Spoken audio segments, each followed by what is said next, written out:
Troisième instruction. D'abord une remarque préalable sur ce que je vais dire. Je vais être entraîné à parler de choses sociales, parce que l'obéissance a une dimension sociale. Il y a la notion d'autorité légitime, par exemple, sociale et même politique parfois. Et il se trouve que sur toutes ces questions, j'ai quand même des opinions fondées ou pas. Vous en jugerez. Mais je voudrais que vous compreniez bien que les opinions que je peux avoir ne sont pas ce qu'on appelle des opinions politiques.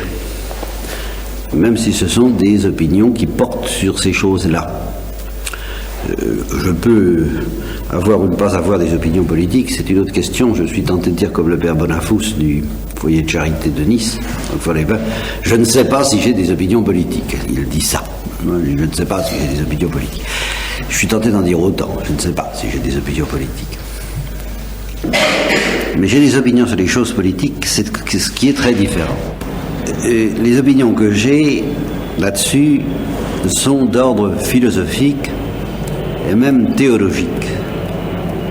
Ce qui est très différent de ce qu'on appelle une opinion politique. Si je vous parle par exemple du régime napoléonien, ça ne veut pas dire que je sois bonapartiste ou anti-bonapartiste. C'est pas ça, j'essaie de comprendre. Voilà, j'essaie de comprendre la signification philosophique et théologique de quelque chose comme, par exemple, le régime napoléonien, ou la Révolution de 89, ou la monarchie française, ou la Troisième République, ou le régime marxiste-léniniste ici ou là. Évidemment, ça pourrait nous arrêter longtemps si je passais mon temps à ces choses. Nous serons amenés à un certain survol, vous voyez, même de la société hindoue, des sociétés primitives, nous serons amenés à un certain survol. Alors qu'il soit entendu que si je dis des choses qui ont l'air de condamner sévèrement tel ou tel vice, et en particulier une bien précise dont je vous parlerai, de notre société actuelle, c'est pas une option politique, c'est une réaction religieuse. Voilà, c'est toujours une réaction religieuse, philosophico-théologique que j'ai. Elle m'engage à mes risques et périls, mais ne m'engage pas comme citoyen. Je ne préconise pas une action, ni je ne l'exclus pas non plus, mais c'est une autre question. Bon. Deuxième, alors ça c'est pas une remarque préalable, ce sont les grandes lignes de ce que je voudrais vous dire, justement pour que vous voyez à quel niveau ça se situe et que si nous entrons un peu plus dans le maquis, dans le détail des choses, vous ne perdiez pas de vue les grandes profondeurs auxquelles je voudrais aboutir et dont je vais vous donner un tout petit aperçu rapide. Une première idée, facile à formuler, mais bien mystérieuse, c'est que l'homme que nous connaissons, concrètement, est fabriqué de telle sorte qu'on ne peut pas le libérer sans le mettre en péril. Ça, c'est un principe général. Vous voyez que ça va déjà très loin, ça. Vous voyez. Et saint Paul le disait déjà lui-même à sa manière. Et vous allez voir, soupçonner un peu comment ça s'insère dans nos réflexions, c'est que nous allons évoquer une obéissance spontanée, un peu aveugle et que les modernes diraient aliénée ou aliénante, par exemple chez les peuples primitifs. Nous verrons que dans les peuples primitifs, la distinction que j'ai faite entre obéir et tenir compte ne signifie à peu près rien. Cette distinction, c'est une distinction d'homme moderne qui a appris à prendre ses distances à l'égard du groupe social dans lequel il vit avec une telle force, un tel individualisme, une telle lucidité que la question se pose pour lui d'obéir ou simplement de tenir compte de ce que la société le contraint plus ou moins de faire. Bon, alors ça a un sens pour nous. Pour un homme des sociétés primitives, ce que je dis là n'a aucun sens, parce qu'il n'est pas capable de prendre ses distances à l'égard des impératifs religieux de son groupe social. De sorte que, quand on lui dit il faut faire ça, c'est tout le groupe social qui le lui dit, et ça a une petite valeur d'absolu, de sorte que ce serait ridicule de dire que cet homme-là se contente de tenir compte de la réalité sociale dans laquelle il est immergé. Il ne se contente pas de tenir compte, il l'a subi, je dirais pas volontairement, parce qu'il n'accepte pas cette obéissance royale et lucide dont je voudrais parler, mais il l'a subi très profondément, et avec une impossibilité, sinon une adhésion dans le genre de celle que nous voudrions, une impossibilité de se distancier, comme on dit aujourd'hui, vous voyez, de se prendre ses distances à l'égard de cette pression du groupe social qui fait qu'il est incapable de faire la distinction entre obéir et tenir compte d'eux. Vous comprenez? De sorte que ma distinction, ça va bien, mais ça soulève autant de problèmes que ça en résout, parce que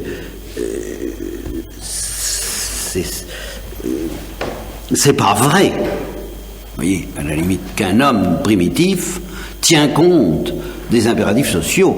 Il y croit. Il y croit sans esprit critique, il n'y croit pas au sens de l'acte de foi d'un croyant qui, après avoir été heurté par Jésus-Christ, lui donne son adhésion, c'est une autre affaire. Non, il y croit spontanément depuis son enfance, il y croit parce que c'est comme ça a tout de même pour lui une certaine valeur d'absolu, c'est un fait. Bon, nous allons revenir là-dessus, justement sur les sociétés primitives. C'est très important. Parce que là, on y pratique l'obéissance, mais d'une manière incontestablement pas royale. Non. D'une manière qui peut être considérée comme un peu esclave. En tout cas, mineur. C'est ce fameux majorat qu'on demande aux chrétiens d'aujourd'hui, cette majorité, c'est pas le propre des hommes primitifs, sûrement. Bien. Eh bien, une réflexion que je me suis faite en pensant ces choses, c'est que si on libère ces hommes primitifs, et tous les grands sages l'ont fait, à leur manière, d'abord Dieu lui-même avec le peuple juif, puis Jésus-Christ comme dans un paroxysme de libération, ça dans la tradition chrétienne. Bon, le Bouddha, par rapport à la société brahmane, à la religion hindoue qui est une religion brahmane et dont nous méconnaissons, à travers ce qui nous en est offert dans les présentations occidentales, nous méconnaissons le caractère extrêmement étroit, rigide, étouffant de la société brahmane, de la société hindoue, à laquelle précisément le Bouddha a offert une libération. Et c'est pour ça que c'est une grande hérésie par rapport au brahmanisme, le bouddhisme, comme le christianisme est une hérésie par rapport au judaïsme. Confucius, peut-être, je n'exclus pas que Confucius ait libéré aussi, dans une certaine mesure, la religion chinoise, les traditions chinoises, d'une certaine obéissance aveugle et rigide, là encore, telle qu'on peut la trouver dans les peuples primitifs. Socrate, à sa manière aussi, a libéré les Grecs du paganisme ambiant, etc., etc. Eh bien, on ne peut pas, ça va être une grande idée directrice, on ne peut pas libérer les hommes de cette obéissance un peu infantile, disons, voilà, n'est-ce pas, qui est une vraie obéissance, qui n'est pas un tenir compte, qui est une vraie obéissance, mais infantile, sans leur faire courir de très grands dangers. C'est impossible. Bon, alors ça, nous essaierons de le voir plus en détail, si vous voulez, parce que c'est quand même une énormité. C'est une énormité de fait sur laquelle j'ai des opinions, alors discutables peut-être, mais qui s'imposent à moi, plus je regarde les choses de près, qui rejoignent d'ailleurs un petit peu les reproches du grand inquisiteur au Christ dans les frères Karamazov de Dostoïevski. Il dit, tu as voulu libérer les hommes, mais qu'est-ce que tu as fait là? Qu'est-ce que tu as fait là? Libérer les hommes de l'obéissance, justement. Libérer les hommes de l'obéissance servile ou infantile pour leur apprendre l'obéissance royale. Malheureux, tu es fou, ils en sont incapables. Et alors, une question va se poser pour moi, et nous allons entrer dans la spirale d'une série de réflexions de plus en plus profondes. Pourquoi en sont-ils incapables? Pourquoi est-ce que c'est si dangereux d'essayer, en somme, d'éduquer les hommes, de les élever et de les libérer? Pourquoi est-ce que c'est si dangereux? Et nous verrons à quel point c'est dangereux. C'est dangereux parce que ça provoque une émancipation abusive, redoutable donc, que nous subissons aujourd'hui, et puis dangereuse parce que ça provoque un choc en retour que nous subissons aussi. C'est là où je suis bien obligé d'avoir des opinions sur les choses politiques. Ça provoque un choc en retour de la société qui, devant un individu qui n'obéit plus naturellement, se met à le réprimer tyranniquement. De sorte que tous les totalitarismes sont issus finalement des grands hommes qui ont libéré les hommes. Parce que c'est une réaction terrible, je dirais démoniaque, mais ça, c'est une opinion de théologien, de la société contre l'émancipation abusive des hommes sous l'effet des grands sages. Parce que les grands sages proposent une obéissance royale que très peu comprennent, auxquels très peu sont aptes. Et alors le résultat pratique, c'est que pour la plupart, ça signifie émancipation tout court, et puis bonsoir.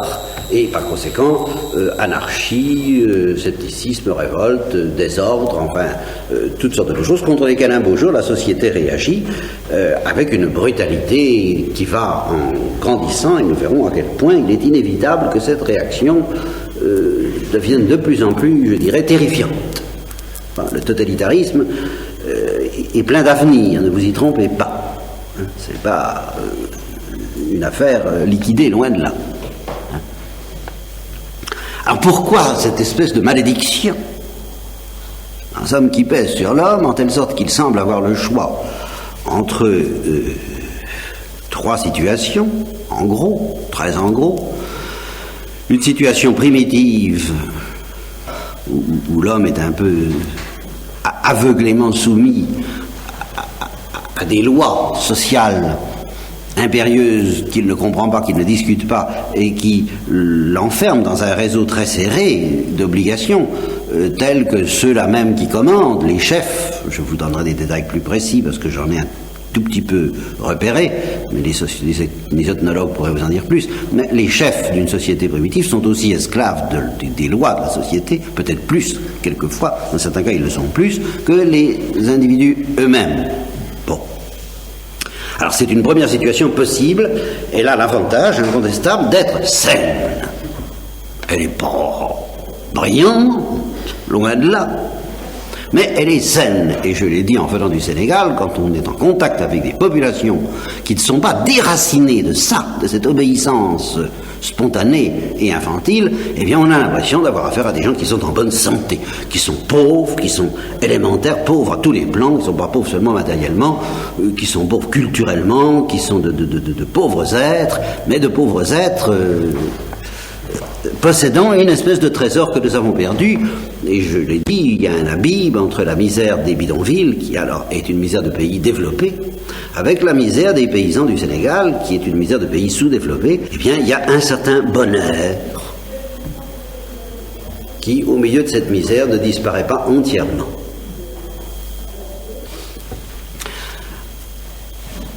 Deuxième situation possible, celle que nous appellerons une situation de décadence, qui semble être le fruit presque inévitable de toute libération authentique par rapport à la situation des peuples primitifs.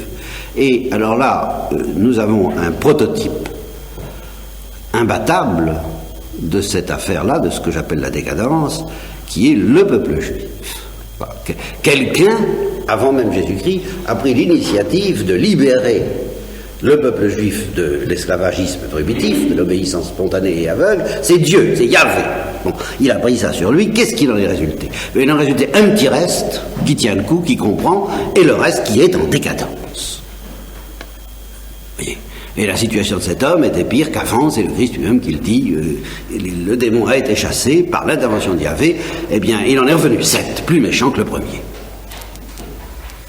Il y a une sorte de malédiction attachée à tout effort pour libérer l'homme.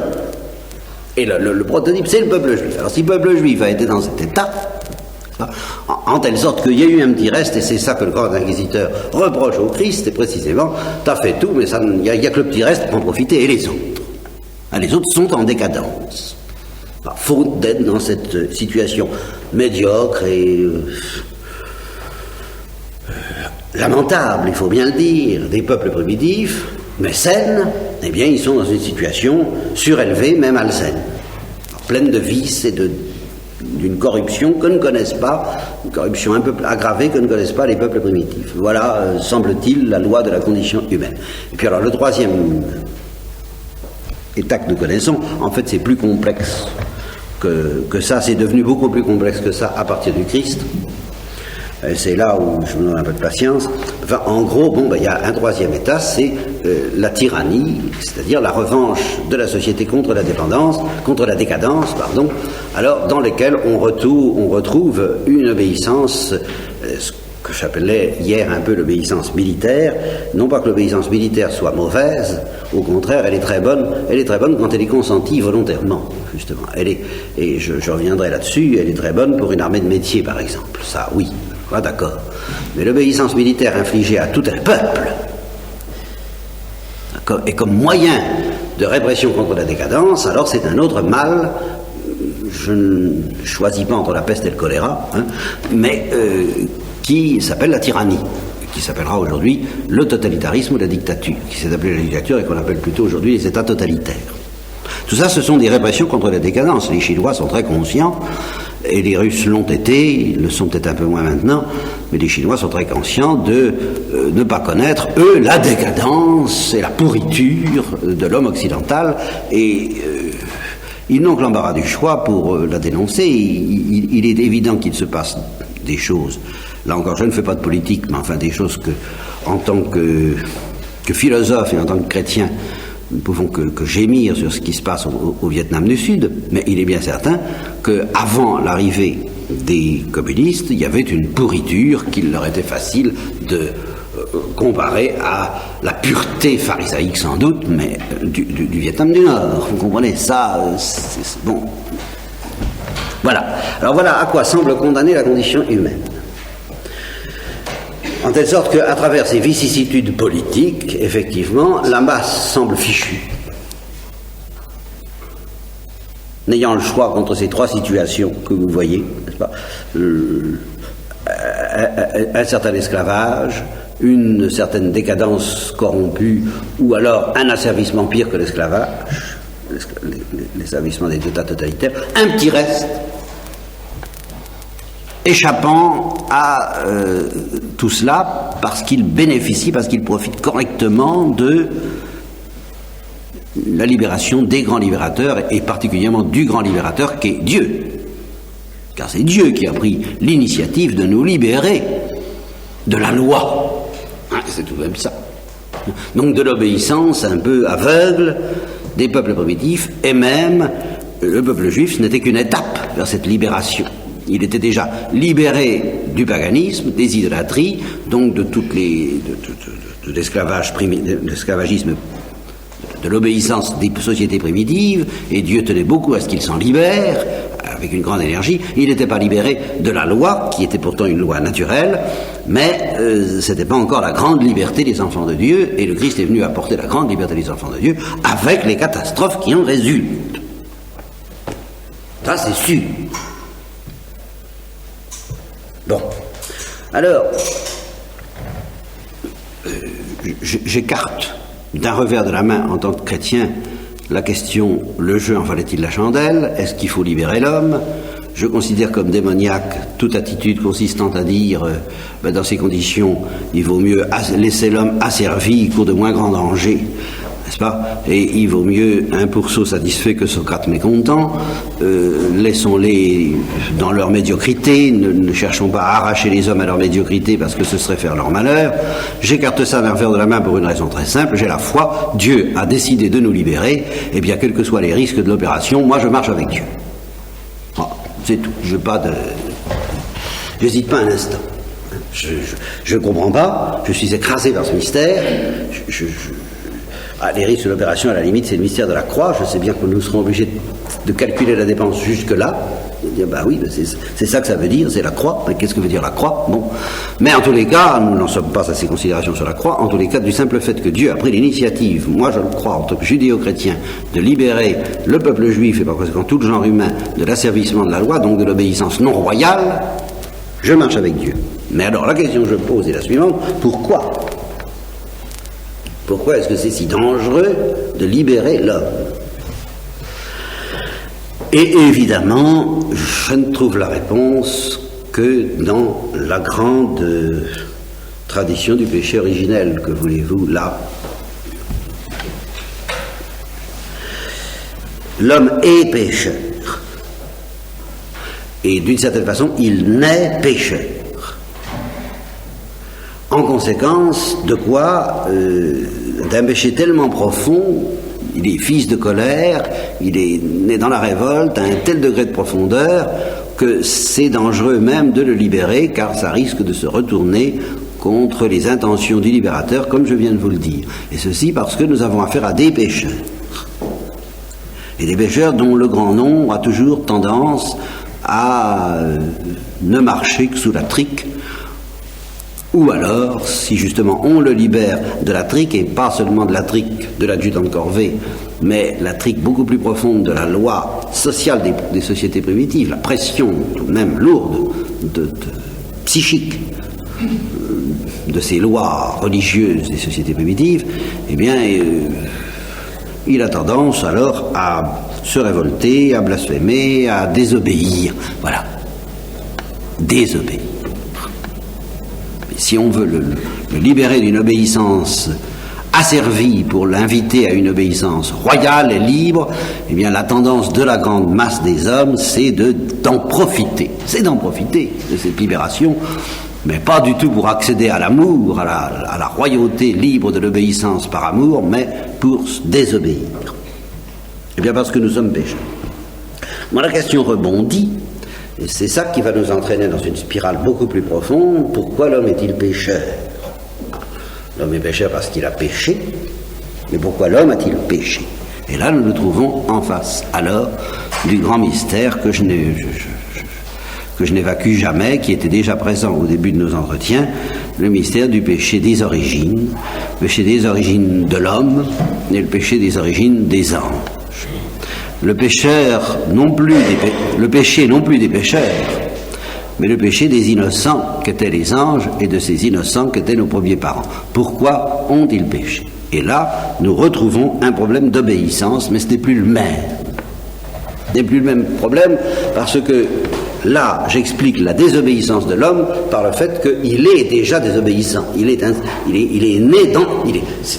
enfermé dans la désobéissance, c'est la parole même de Paul. Voilà, nous sommes enfermés dans la désobéissance. Alors évidemment, c'est dangereux de nous libérer parce que on désobéit. Bon, mais voilà quelqu'un qui n'est pas enfermé dans la désobéissance, Lucifer ou Adam et Ève, nos premiers parents. Pourquoi ont-ils désobéi?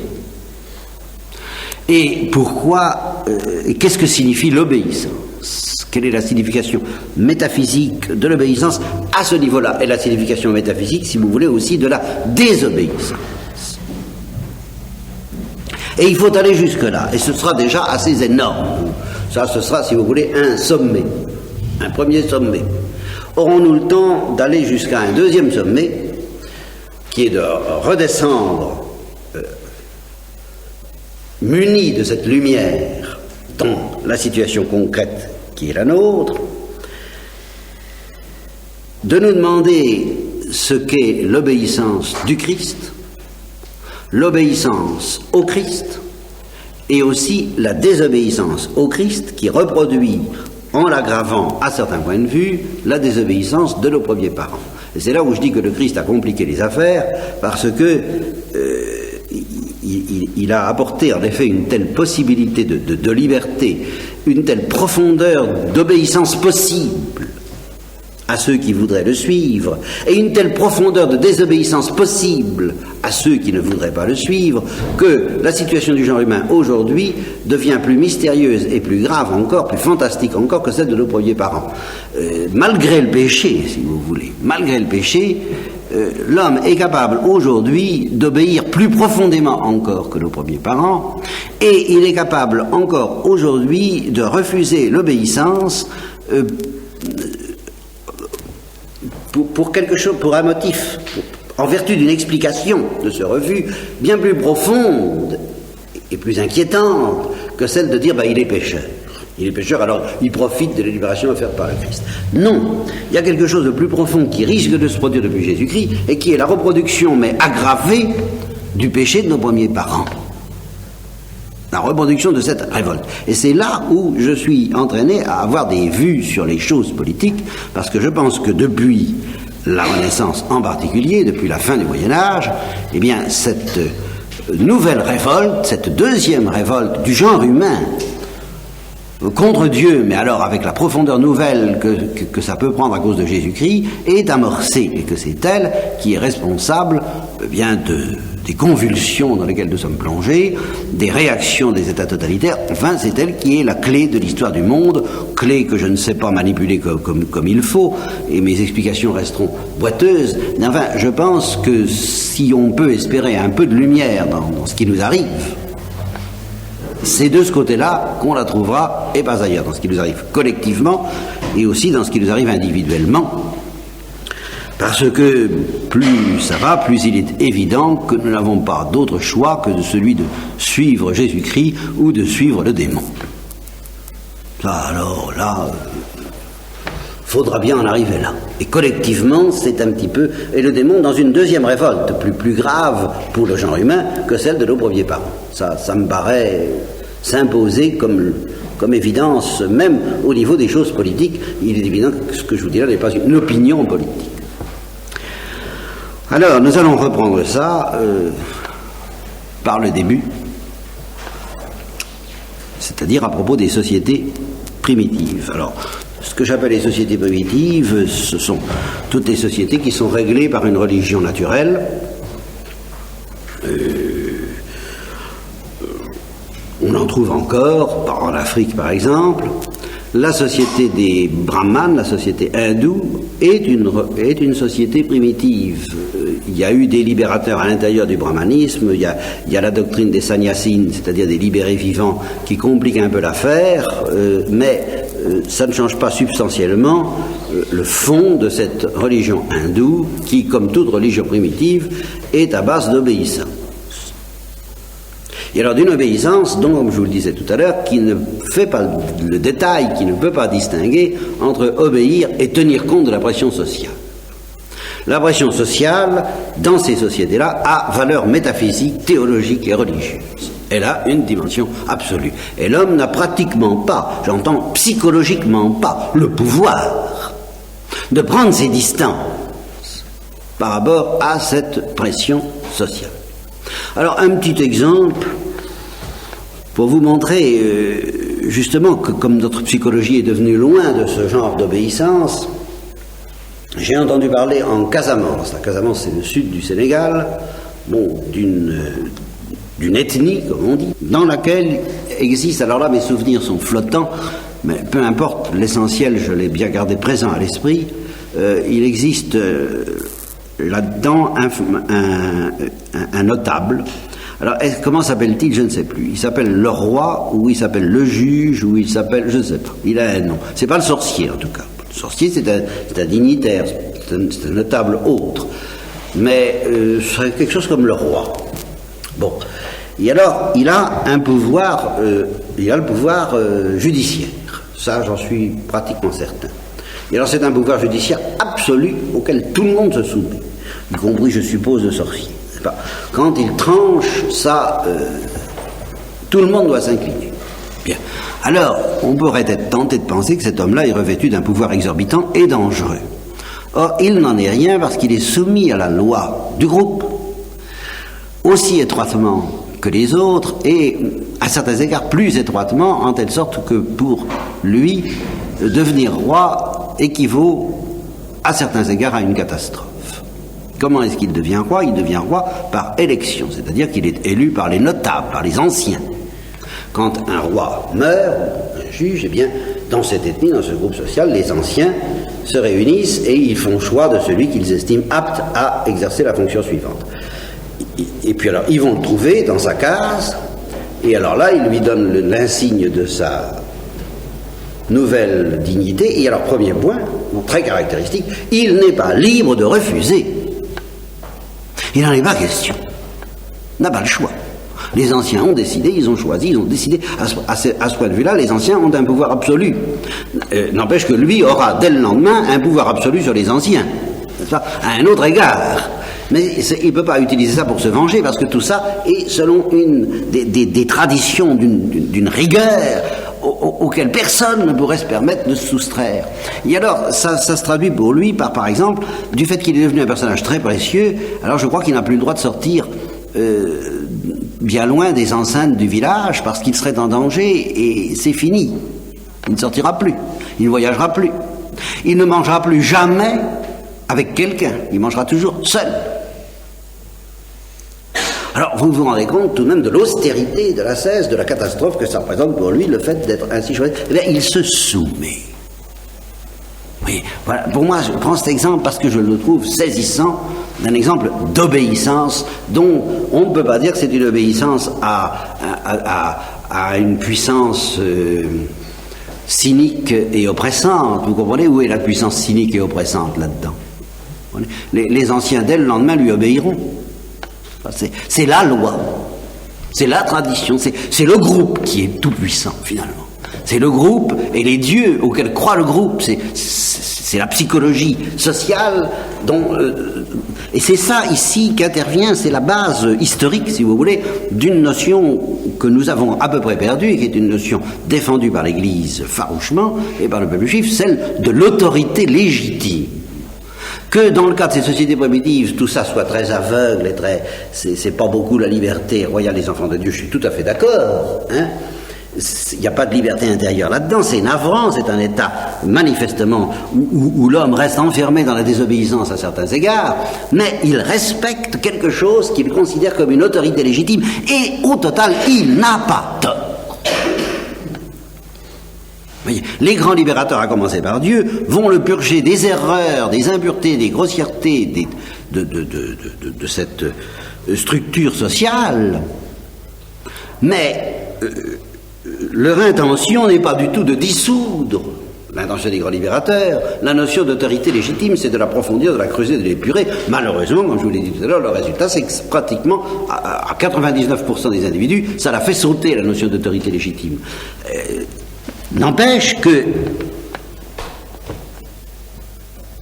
il est théoriquement possible de garder le sens, et c'est en partie ce que nous allons essayer de faire, parce que nous sommes chrétiens, nous en avons le pouvoir d'être de ce petit reste qui comprend les choses. Il est théoriquement possible de garder le sens de ce qu'on appelle une autorité légitime, et par conséquent de ne pas se contenter quand nous obéissons, de tenir compte de la pression sociale, mais de croire, selon la doctrine de l'Église, que toute autorité légitime vient de Dieu. C'est implicitement ce que croient ces peuples. Alors évidemment, pour le reste, je ne vous dis pas, il est souhaitable qu'il soit affranchi, mais affranchi, je dirais, à la sauce divine, à la manière divine. Seule l'éducation du peuple juif nous donne l'exemple d'une éducation vraiment libératrice du paganisme, avec tous les asservissements inquiétants que ça comporte dans toutes ces sociétés. C'est évident, les rites d'initiation, on n'a pas... Remarquez que les rites d'initiation sont libres, c'est assez curieux, ça. Alors, on n'est pas obligé de se faire initier dans la plupart de ces sociétés. Seulement, si on n'est pas initié, on est rien. On ne compte pas, on est une sorte de sous-produit, ou alors il faut aller chez les Blancs, se faire civiliser et appartenir à une autre tradition. Et c'est ce que disent d'ailleurs les anciens, de tous ceux qui ont été plus ou moins élevés dans les écoles des Blancs. On ne va pas initier ces jeunes-là, c'est fini, la coupure est faite, ils ne sauront jamais. Mais alors quand on est initié, alors il y a une règle du jeu qui est vraiment terrible, mortelle parfois, on court des risques mortels, l'initiation est mortellement dangereuse. Mais c'est pas une invention tyrannique des anciens qui infligent ces souffrances, ces dangers aux jeunes, non, c'est une certaine manière pour l'homme, manière grossière, inadéquate, qui nous paraît terriblement rétrograde et impensable, mais attention, n'allez pas trop vite de reconnaître que nous ne sommes pas à la première place. Voilà. Et à travers toutes ces maladresses, eh bien je dis, si quelqu'un ne comprend pas toute l'immense vérité que contient l'obéissance des peuples primitifs, il ne comprendra pas l'obéissance du Christ. Et il ne comprendra par conséquent pas non plus la liberté des enfants de Dieu.